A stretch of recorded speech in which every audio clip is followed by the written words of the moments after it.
mi ngi noonu on progresse nañu progresser président Ousmane Sonko xale yi ànd ak moom ànd ak détermination ñoo ngi jëm fi nga xamante ne président génn na mi ngi noonu juste à hauteur de la radio RFM et de l'Observateur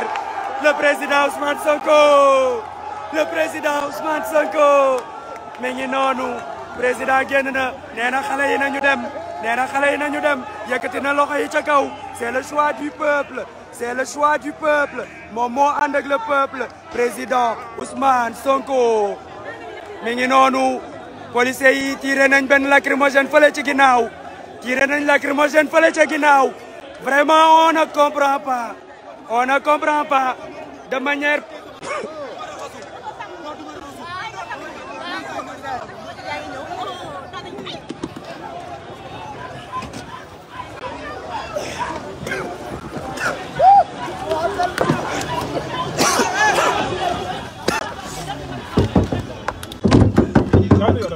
demal dañu wax gaz.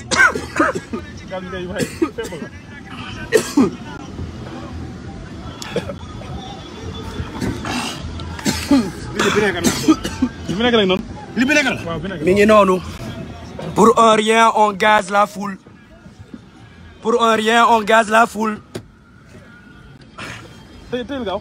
mi ngi noonu. pour un rien on gaze la foule. La foule a été gazée à hauteur de la radio RFM mi ngi noonu kenn comprendre lu waral lii et pourtant président dafa génn gazé waat nañ fii ci kanam mi ngi noonu yéen a ngi seen la foule demal ñoo ngi noonu gis nga donc le convoi du président Ousmane Sonko est attaqué en direct vous le voyez. abal leen ma masque ma génnaat. jëlal bi li du masque masque laa soxla masque jox ma mais man sama war a génn teewlu ma génn teewlu da nga war a génn teewlu ma na nekk en direct bye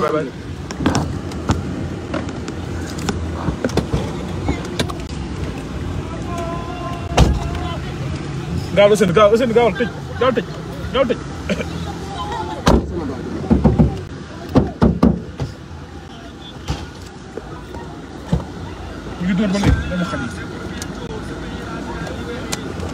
tëj bu tëjee gaaw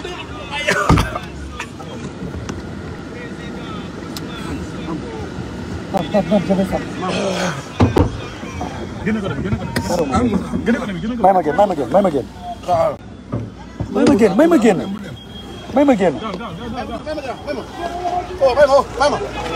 ma ngi noonu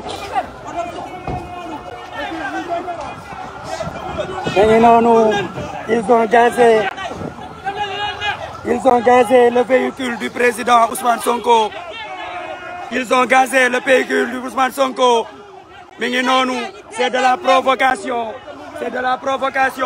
ils ont gazé le véhicule du président Ousmane Sonko ak foule bi mu àndaloon ça c'est de la provocation mi ngi noonu dooraat nañ beneen lacrymogène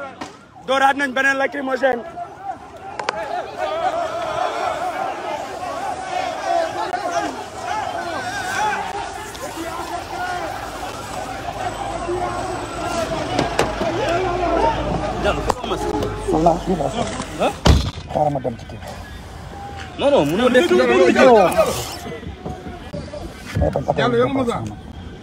da ngay sotti mos nga yëg. xanaa masque am doole.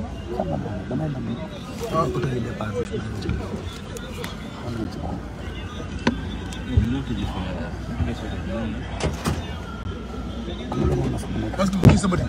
mu taal yoroo ko yàlla fi xanaa ñu jël taw. jox ko fi nekk. mi ngi noonu président Ousmane Sonko la ñu gazé. ay tëmbaleur.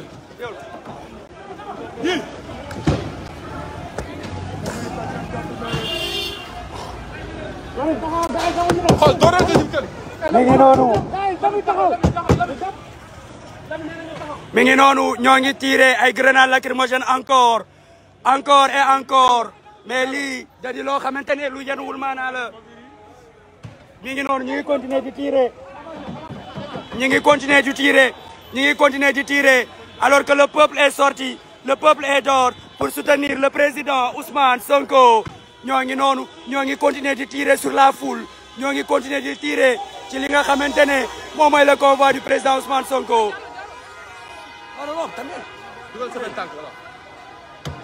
oh bul dem Lamine bul dem mi ngi noonu ñi ngi continuer waat di tirer ay grenades lacrymogènes ci président Ousmane Sonko alors que la population ñi ngi newoon di def une procession tranquille président Ousmane Sonko ñoo ngi noonu lii moo leen métti li askan bi génn moo leen métti askan bi génn na tranquillement en procession ñu ngi noonu di tirer. Comment peut-on tirer sur son peuple? Comment peut-on tirer? Président génn na mi ngi noonu en général le général est là le président Ousmane Sonko mi ngi noonu moom ngeen di seen en général le général est là le président Ousmane Sonko le général c'est un général il est là au-dessus de son véhicule mi ngi noonu sécurité bi ñu ngi koy nax na dugg président mi ngi noonu en cagoule le président Ousmane Sonko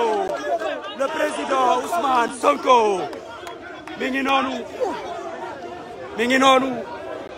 président Ousmane Sonko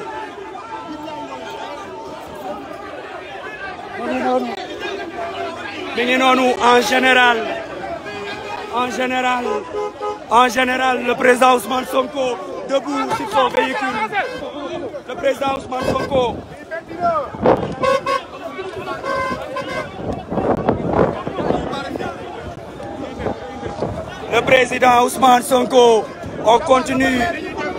on continue suñu progression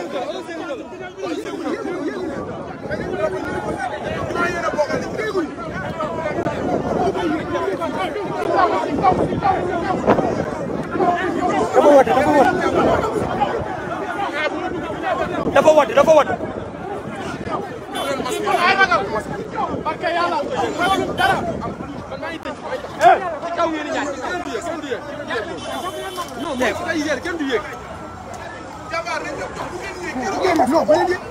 dox leen léegi man nag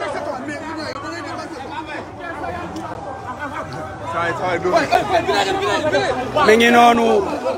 yéen a ngi seen force de l'ordre yi ñu ngi noonu di avancer suñu ginnaaw tiré nañ ay lacrymogènes yu bëri mais on progresse le peuple bi ñii la àndal peuple bi président Ousmane Sonko la àndal président Ousmane Sonko ñoom la peuple bi àndal mi ngi noonu la presse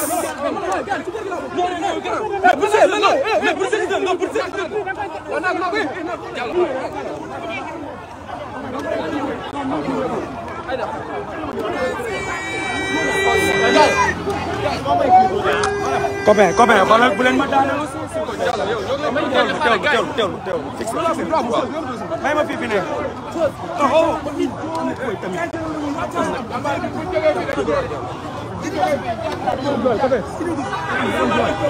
Sonko génn na ba takkaat la nga xam ne moo di kagul am ñu may leen vinaigre mu ñëw Aïcha alma vinaigre dañoo baare li Aïcha alma may kàddu bi ba pare xaaral alma may kii ba pare Aïcha am non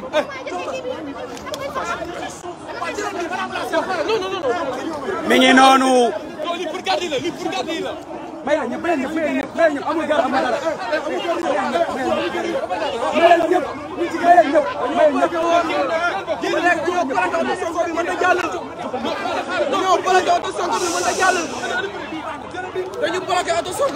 mi ngi noonu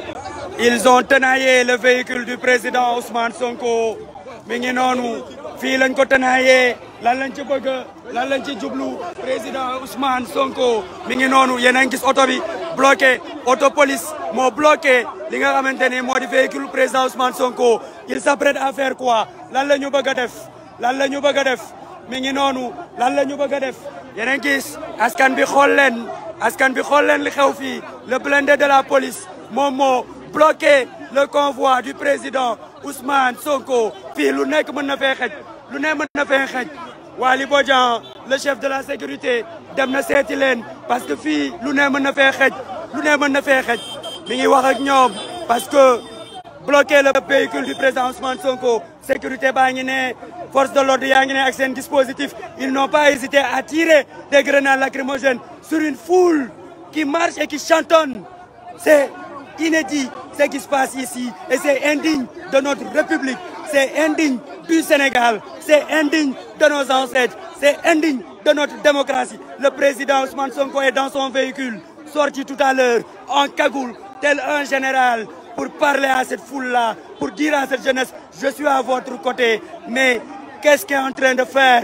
le ministère de l'Intérieur et la gendarmerie nationale à travers sa police? Ceci, c'est inédit, c'est inadmissible. Le chef de l'opposition sénégalaise mi ngi noonu ñoo ngi teg seen oto fii bloqué yoon bi ba oto président Ousmane Sonko mënut a dem lu nekk mën na fee xew nag lu nekk mën na fee xew waaye lu fi mënti xew ça c'est de la responsabilité pleine et entière de ki nga xamante ni moom moo di Macky Sall lépp lu fi mënti xew c'est lui qui est engagé et son ministre Antoine Diome ñoom la lépp ñoom la bëgguñu foule bi génn bëgguñu askan bi wéy bëgguñu askan bi kontaan lii kenn mënu ci dara yàlla moo ko def nit ñaa ngi gën a ñëw nit ñaa ngi gën a ñëw si vous pouvez abattre tous ces gens alors faites-le le peuple est là le peuple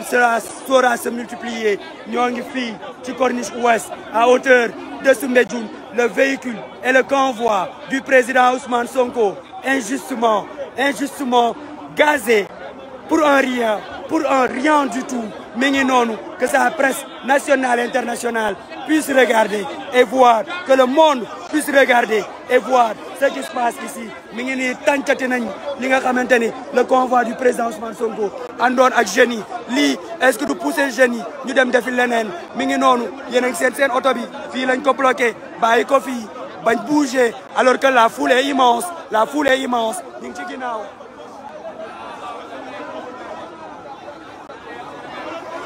mi ngi noonu la sécurité veille au grain Père Djibi mi ngi noonu Waly de la sécurité ils ont parlé avec les gens de la police mi ngi noonu président Ousmane Sonko toujours salué.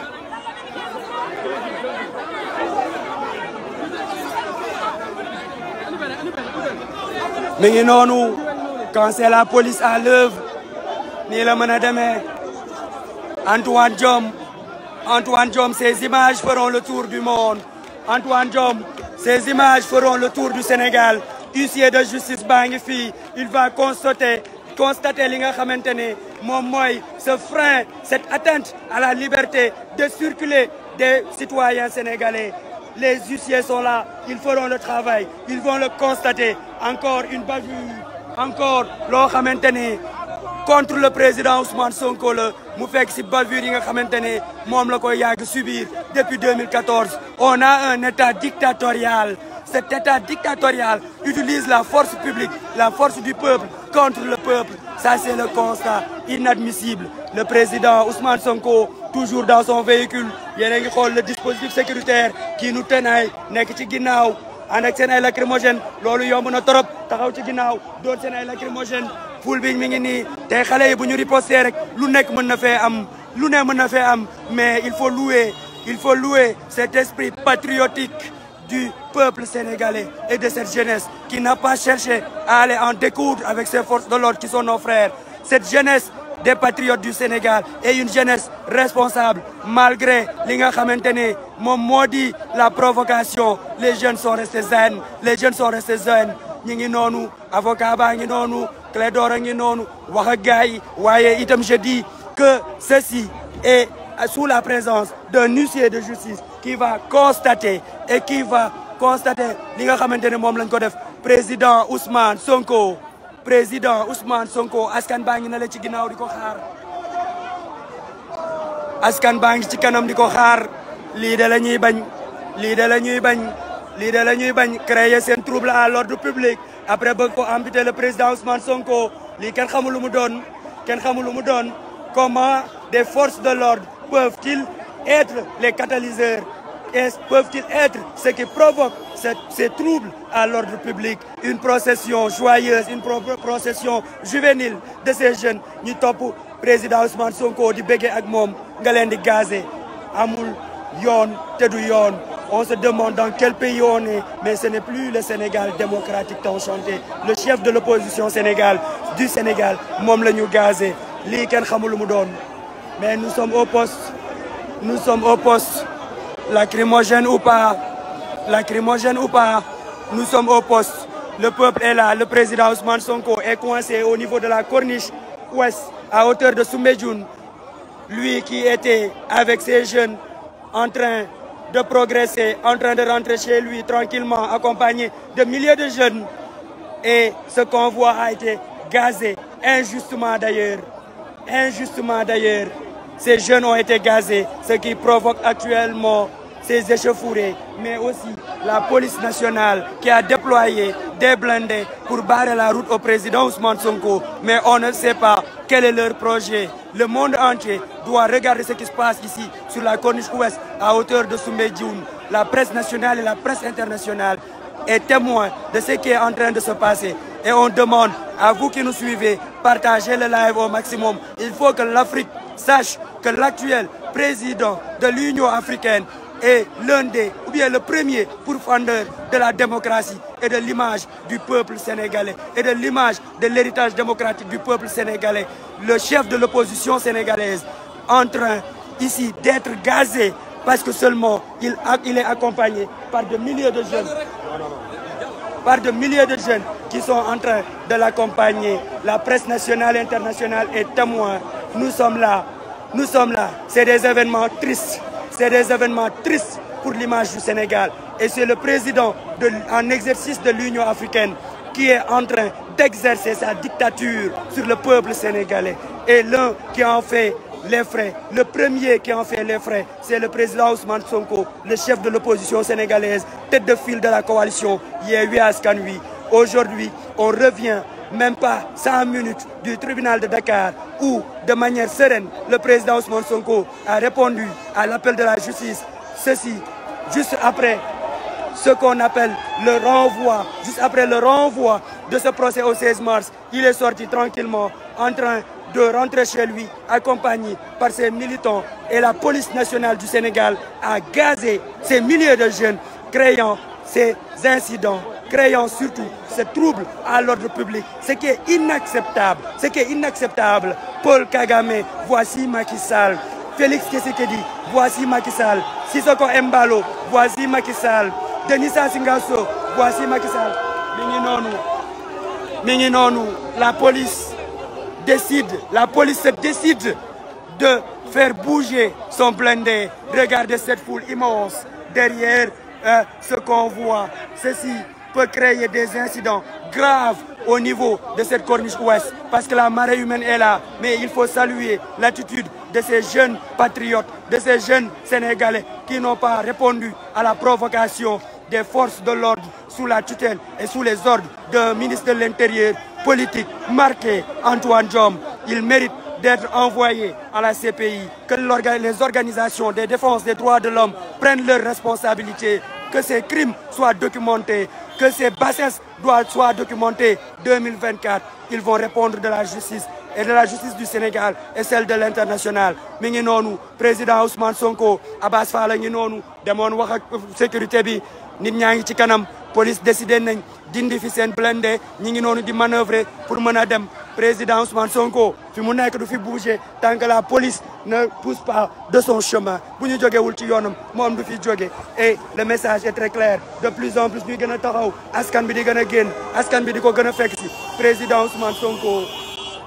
mi ngi noonu, oto yaa ngi koy nuyu, toujours di klaxonner di wane ni ànd nañ ak moom di wane ni moom moo nekk ci dëgg police a ngi noonu kenn xamul lu mu doon ce n'est plus des forces de l'ordre mais c'est des forces du désordre parce que li ñu def tey ci kanam ñëpp et j'espère que tous les médias indépendants libres et surtout dignes vont retransmettre directement comme ce qui s'est passé amul manipulation ci kanamu askan bi yëpp la amee ils ont gazé le convoi du président Ousmane Sonko avec les milliers de jeunes qui l'accompagnent à hauteur de la radio Futur Média de Youssou Ndour loolu mooy li am ça ce sont les faits comme on dit en journalisme les faits sont sacrés et on se limite aux faits et devant tout le monde que demain dans ces urnes que demain cette presse corrompue cette partie de la presse corrompue puisse avoir la honte ou ressentir la honte de titrer autre chose le peuple regarde ku def dëgg ñu ànd ak dëgg ku waxul ku def safaan ba ñu ànd ak safaan ba mi ngi noonu gendarmerie yokk nañ seen dispositif ñi ngi noonu gën a ñëw gendarmerie renforcé na police ñi ngi ci ginnaaw ci oto wu président Ousmane Sonko je peux même dire à moins de 500 mètres du véhicule du président Ousmane Sonko en général il est sorti tout à l'heure encagoulé saafonte ak xale yi malgré lacrymogène yi malgré bavure yi gars yi teg waaye président Ousmane Sonko dafa nekk ci yoon askan bi la àndal Abbas mi ngi noonu créer trouble ba pare bëgg a trouver solution ñi ngi noonu di wax ak président ak honorable Abbas Fall créer trouble ba pare bëgg trouver solution ça se passe qu'au Sénégal le Sénégal du président Macky Sall un apprenti dictateur à la tête de l'Union africaine c'est ça la réalité le monde entier regarde partagez ce live il faut que l'Union européenne soit au courant il faut que les États-Unis d'Amérique soient au courant il faut que la toute-puissance russe soit au courant il faut que le monde entier soit au courant l'Union africaine regardez ce qu'est en train de faire votre président celui qui veut redorer le blason de l'Afrique c'est plutôt celui qui est en train de le salir nous sommes là en direct le président Ousmane Sonko la jeunesse continue de saluer la foule klaxonne on est toujours là le véhicule de la police est toujours là malgré que le blindé est là nous sommes mi ngi noonu on met injustement on met de manière inutile en danger la vie de milliers de Sénégalais de ces jeunes mais aussi la vie de ces forces de l'ordre qui après tout ce sont nos frères, ce sont des Sénégalais qui sont là, qui exécutent des ordres. Mais comme dit le président Ousmane Sonko, à un ordre manifestement illégal, il faut désobéir. Mais pour certains, ils l'ont exécuté malheureusement aujourd'hui.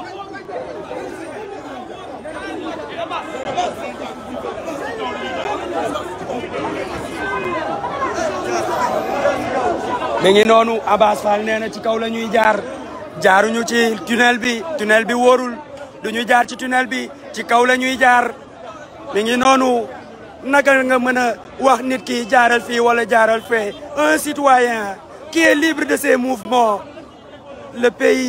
pays est devenu une dictature le président de l'Union africaine Macky Sall est à l'œuvre c'est lui qui manœuvre c'est lui qui emporte l'entière responsabilité Thomas Sankara qui vient à la rencontre du président Ousmane Sonko. L'héritage est bien tenu. L'Afrique nous regarde.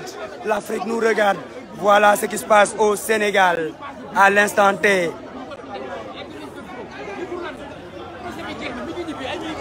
mi ngi noonu ci kaw la ñuy jaar ci kaw la ñu bëgg a jaar lu tax ñu bëgg ñu jaarloo ci suuf comme j'ai dit ce matin les mêmes causes produisent les mêmes effets ou les mêmes conséquences.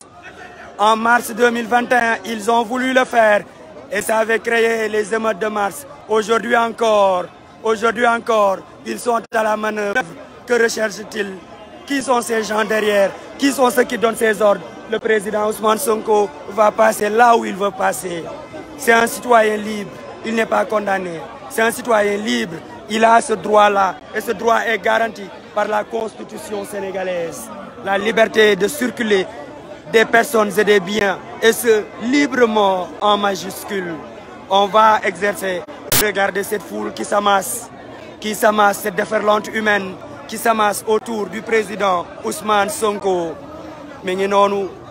noonu xale yaa ngi noonu taxaw ak détermination nee nañ fii la ñuy jaar waaye situation bi boo ko xoolee nga xam ni provocation la ils vont encore tirer des grenades lacrymogènes et ils vont encore blesser des milliers de jeunes mais malheureusement on ne sait vraiment pas ce que veut réellement ñi nga xamante ne ñoom ñooy les tenants du pouvoir les forces de l'ordre qui sont comme j'ai dit facteurs du désordre ça c'est une première dans le monde entier nit ki yóbbu nga ko procès dem na wuyu ji tranquillement di génn di ñibbi tranquillement te doo ko bàyyi mu dem yoonam mu ñibbi këram ànd ak ay nitam waaye bànneexu sénégalais yi moo leen neexul waaye liesse populaire sénégalais yi moo leen neexul malgré vie bi lu mu saf-saf lool métti lool Ousmane Sonko moom mooy yaakaaru askan bi Ousmane Sonko moom mooy bégal xolu sénégalais yi ci loolu la ñu ne gars yaa ngi wax policiers yaa ngi noonu gendarmerie yaa ngi noonu li amul benn njëriñ certainement ils vont encore gazer comme j'ai dit certainement ils vont encore gazer lii mooy seen gestion de la foule c'est malheureux gis ngeen fi ñu bëgg a jaar foofu la beneen auto police ñëw dugg ci biir foule bi mi ngi noonu askan bi ñu ngi leen koy xajal amul problème ce sont les forces de l'ordre waaye tamit li ñu war a def dañ ko war a xoolaat li ñu war a def dañ ko xoolaat on met inutilement en danger des milliers de vies pour un rien voici l'image de la démocratie sénégalaise voici l'image triste que donne le Sénégal jadis fenêtre de la démocratie en Afrique le président Ousmane Sonko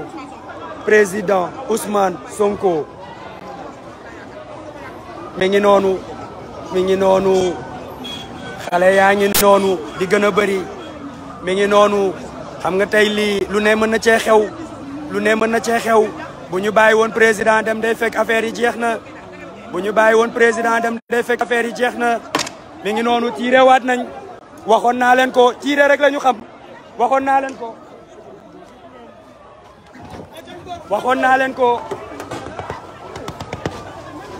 tijji ma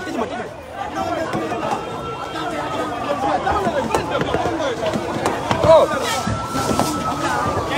tijji ma dugg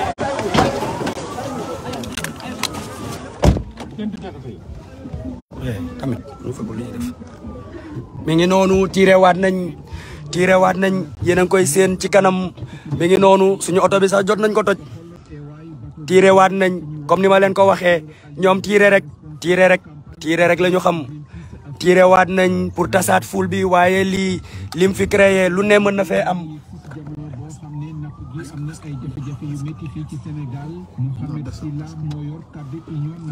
mi ngi noonu tiire waat nañ convoi baa ngi noonu gazé waat nañ ko mi ngi noonu ñi ngi tiire gis ngeen auto police bi gis ngeen ni ñu tiire nañ xeer yi directement ci auto président mi ngi noonu ñoo ngi progressé xale yaa ngi noonu ils ont créé li nga xamante ne kenn xamul lu mu doon créé waat nañ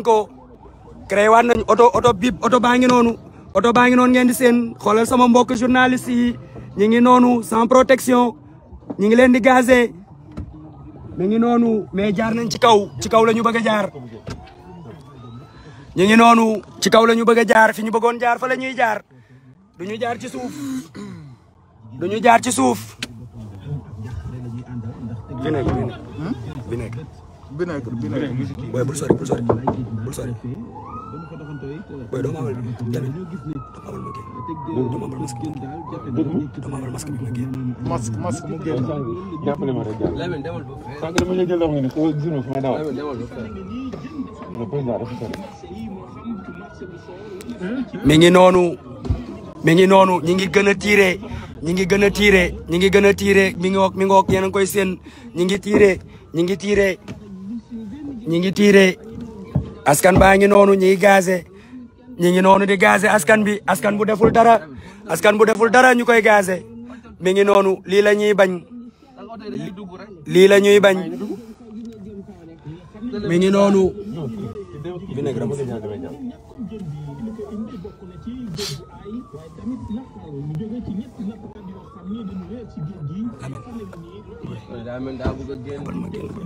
kii kay bu dee bëriwul kii mi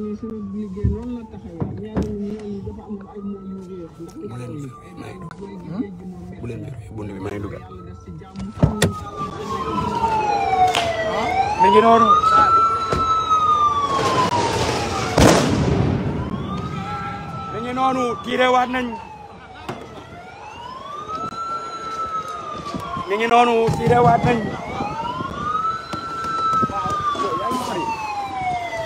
yaa ngi sori auto président mi ngi fële ci ginnaaw mi ngi noonu tiire waat nañ président Ousmane Sonko auto ma ngi noonu mi ngi noonu ñu tànc fële ci kaw mi ngi noonu on va aller voir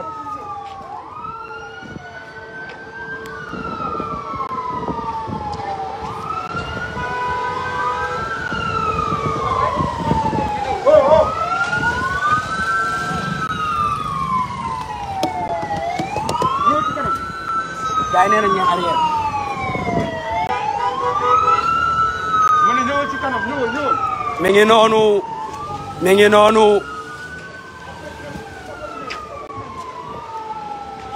ñu ngi noonu ñu ngi noonu mi ngi noonu ils ont pris le en tenaille le véhicule du président Ousmane Sonko mi ngi noonu est-ce qu'ils sont en train de l'arrêter est-ce qu'ils sont en train de l'arrêter il faut barrer la toujours est-ce qu'ils sont en train de l'arrêter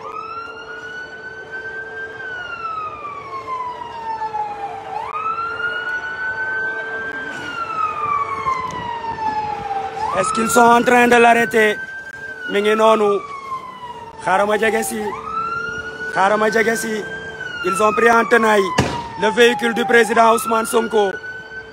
comme ni ma ko waxee ñoo ngi continuer di tirer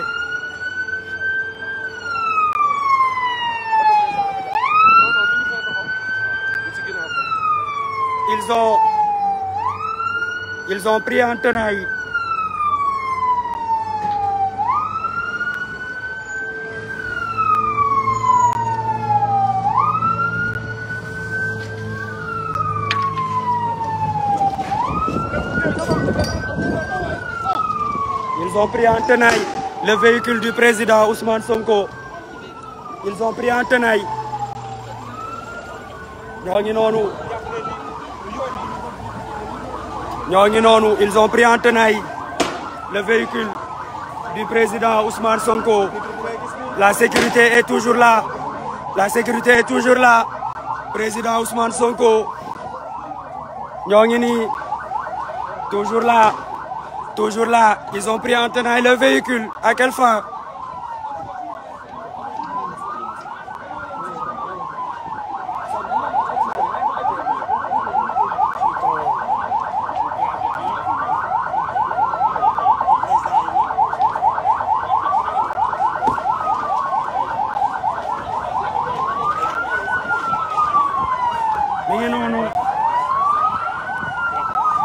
véhicule président Ousmane Sonko mi ngi noonu comme je vous ai dit force de l'ordre yaa ngi noonu dina xaw a metti lool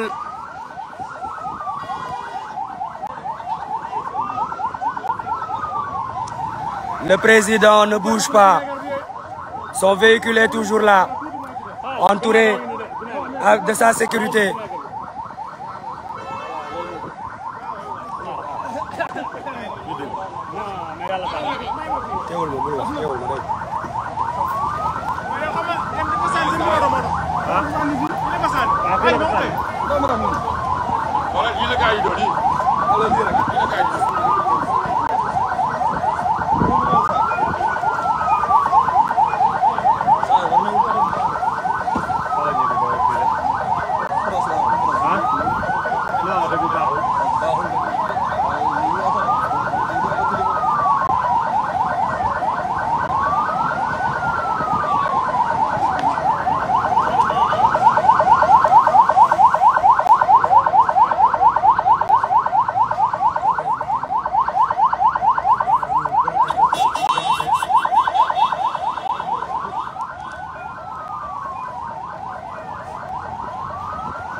mi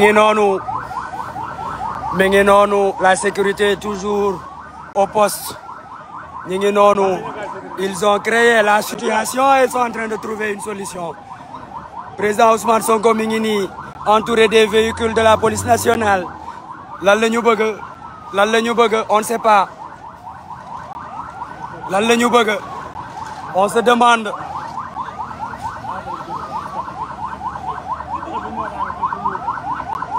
se demande ce qui se passe ici. Toutes les unités d'élite de la gendarmerie et de la police nationale mobilisées parce que le chef de l'opposition veut rentrer chez lui. Quel paradoxe! C'est une situation inédite, c'est une situation inexplicable. C'est une situation qu'on ne comprend pas et qu'on ne peut pas expliquer. Le président Ousmane Sonko, chef de l'opposition sénégalaise, qui rentre chez lui après avoir répondu comme un bon citoyen à l'appel de la justice, accompagné par des jeunes. Heure bi da doon fekk àgg nañ bu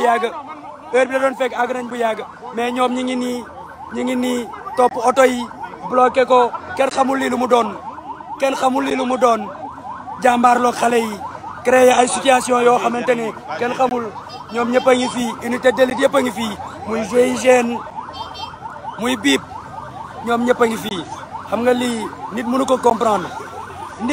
comprendre mais voilà l'état triste et piteux de la démocratie sénégalaise mi ngi noonu et vous voyez des éléments du GIGN di ñëw pour wax ak président lan la ñu bëgg waa GIGN a ngi noonu ak waa BIP même ñi ngi noonu bëgg wax ak président vont-ils l'arrêter ou ils veulent juste discuter avec lui ont-ils reçu l'ordre de l'arrêter on ne sait pas ont-ils reçu l'ordre de l'arrêter on ne sait pas ils veulent discuter seulement avec lui ou ils veulent l'arrêter mi ngi noonu vous vivez ça en direct le président Ousmane Sonko son véhicule assailli par des éléments de la BIP yéen a ngi seen BIP a ngi noonu GIGN a ngi noonu ñoom ñëpp a ngi noonu wër auto président à quelle fin lan la ñu bëgg les éléments de la BIP ñoom ñi ngi élément BIP yaa ngi noonu di déployer wu autour du véhicule du président Ousmane Sonko ñoo ngi noonu on ne sait vraiment pas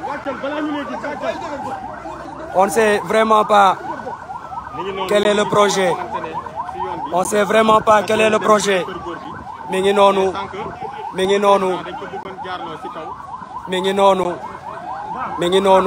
des éléments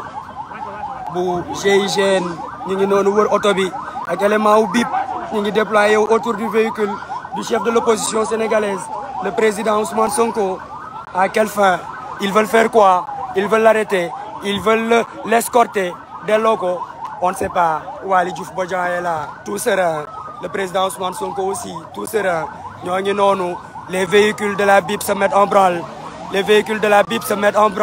mi ngi noonu tenaaye nañ oto bi il faut saluer l'esprit patriotique de ces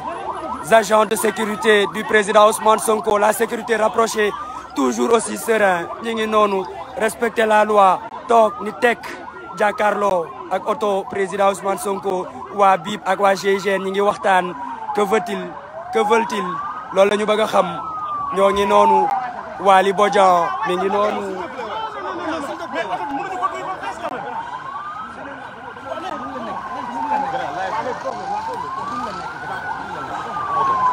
mi ngi noonu agent BIP yaa ngi noonu ñoo ngi noonu léegi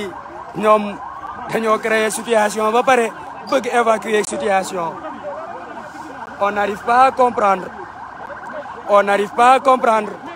créer une situation et vouloir que situation bi ñu réglé ko alors que heure bi bu ñu bàyyi woon xale yi bu ñu duggee ci corniche bi oto yi accéléré day fekk àgg nañ dans la tanière du lion cité Kër Gorgui ñoom ñoo ngi noonu wër oto bi toujours en pourparlers lan la ñu bëgg a def ñoo ngi noonu le staff du président Ousmane Sonko le chef du protocole Père Djibi Gueye Ndiaye au milieu de ses agents d'élite yu GIGN waa BIP déployé nañ ñu ngi noonu comme d'habitude ñoom daal fokk ñu bokk ci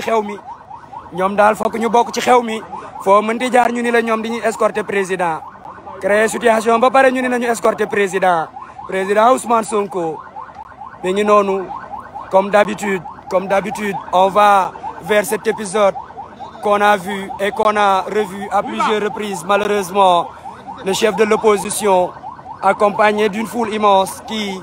quelques minutes après, est dispersé par les forces de l'ordre. C'est le président Ousmane Sonko, le chef de l'opposition du Sénégal, tête de file de la coalition Yewwi Askan Wi. ñoo ngi ci tolluwaay goo xamante ne kenn xamul nu mu demee tolluwaay gaa ngi noonu wër nañ ko les véhicules waa BIP mettre nañ en branle ñoom ñooy tijji buntu bi et pourtant ça aurait été plus simple de laisser le peuple l'accompagner quand même parce que c'est un besoin du peuple, c'est le peuple qui veut communier avec cet homme. Amul woon trouble à l'ordre public, ils ont créé trouble à l'ordre public. C'est malheureux et nous sommes toujours en direct sur la page du président Ousmane Sonko.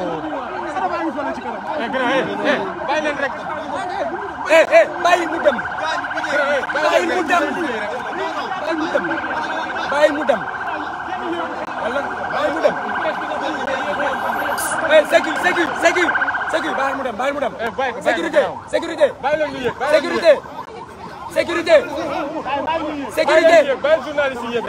bàyyi journaliste yi yéeg.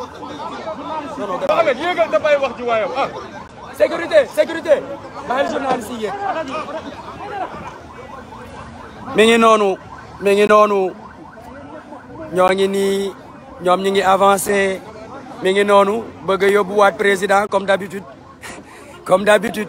et pourtant le peuple l'accompagnait tellement bien de manière si joyeuse mi ngi noonu indi nañ seen Sangomar seen anti-émeute bu gendarmerie nationale.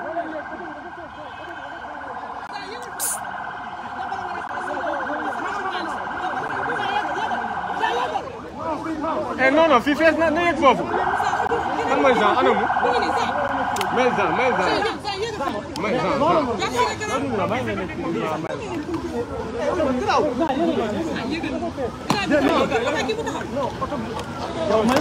Man mi wax ñu ko jaral quoi ñi. Grand li nga wax day dem sama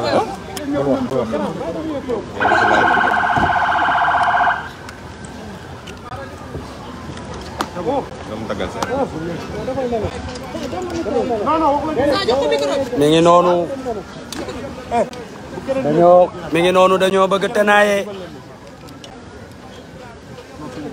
dañoo bëgg tenaaye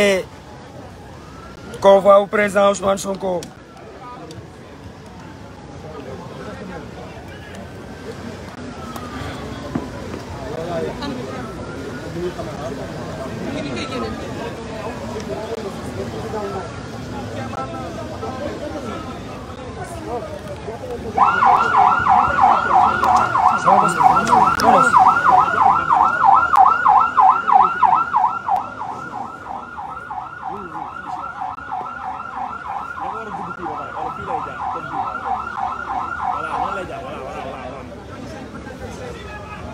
mi ngi noonu waaw unité yaa ngi noonu BIP ak GIGN ñoom ñëpp a ngi noonu bëgg a gunge président Ousmane Sonko te peuple bi ñi ngi ko doon def de manière mi ngi noonu commencé waat nañ tirer ay lacrymogène ci beneen côté bi lii moom dina metti Njaay mi ngi noonu Njaay lii mooy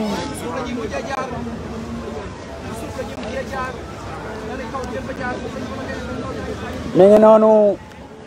lii kenn xamul nu mu demee tiré waat nañ ay lacrymogène côté bee ci kanam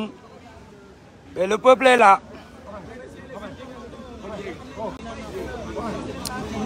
mi ngi noonu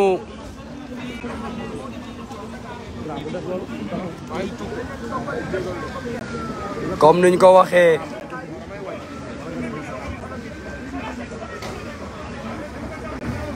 booy bi wax leen ak moom. kii kan la chef dama xam. chef il faut ngeen surveiller fii am na ñuy sànni fii ay grenade nag ci ginnaaw. wax leen ak moom. grand bàyyil yooyu. grand déglu ma oto bi.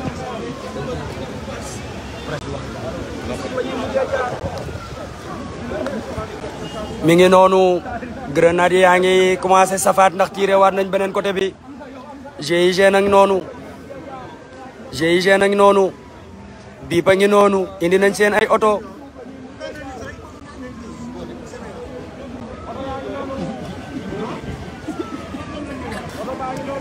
mi ngi noonu de la provocation orchestrée oto yaa ngi noonu bëgg a topp ki nga xamante ni moo di président Ousmane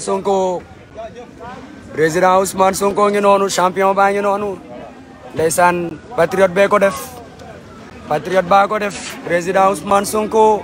tous les moyens sont bons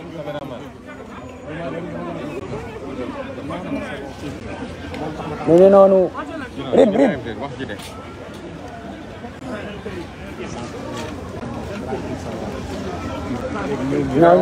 mënoo ñu si wàccee man mënoo ma wàccee si oto bi yow sànq dama la bàyyi si biir rek mais man mënoo ma wàccee man si oto bi yow voilà bàyyil wax ji nag leen sonal waay nga koy jàppale rek moo ngi non man fës na maytu sama waaw ñoo ngi noonu blindé wu gendarmerie bi tijji na voie bi auto président départ na ñu ngi noonu gis nga bloqué waat nañ ñu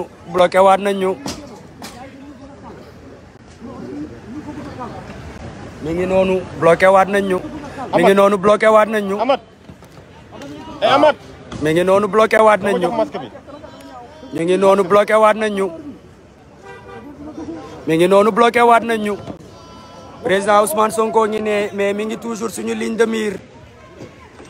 mi ngi noonu bloqué waat nañ ñu ngi noonu waaw bloqué waat nañ ñu mais président Ousmane Sonko est toujours dans notre ligne de mire oto yaa ngi noonu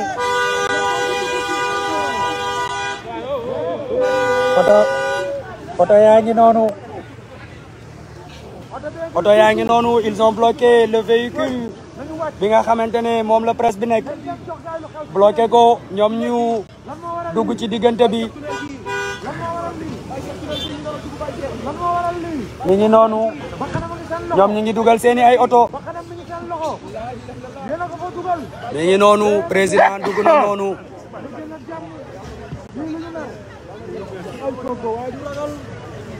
ils ont bloqué nañ suñu ay oto mi ngi noonu bloqué nañ suñu ay oto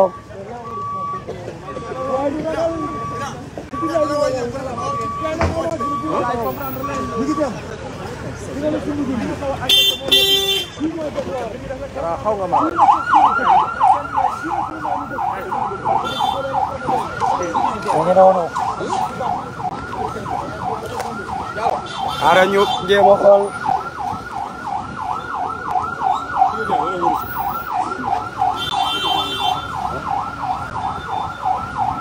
waaye yaa ngi noonu yaay oto yi bloqué nañ ko waaw ñu ngi dugg waa ngi dugg tunnel bi ñu ngi waa ngi dugg ci tunnel bi ñu ngi bloqué waat ñu ngi ñuy bloqué waat ñu bàyyi leen ñu dem rek parce que daa mel ni dañ ñoo identifié mais garaawul nañ leen bàyyi le président Ousmane Sonko mi ngi fas yéene dugg ci tunnel bi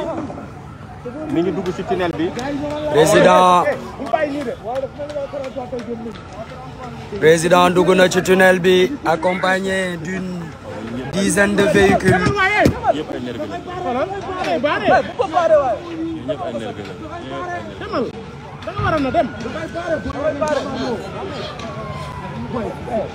ñu ngi noonu baare nañ ñu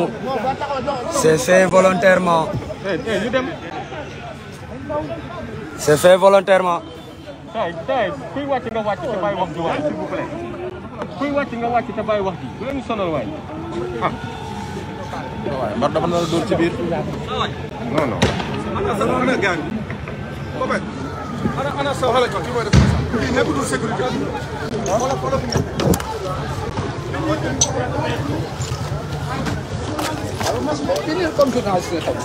Moi, je suis journaliste à la 2S. Excusez-moi. Je cherche qu'une carte de presse nationale, pas aujourd'hui. Toi, tu ne veux plus continuer.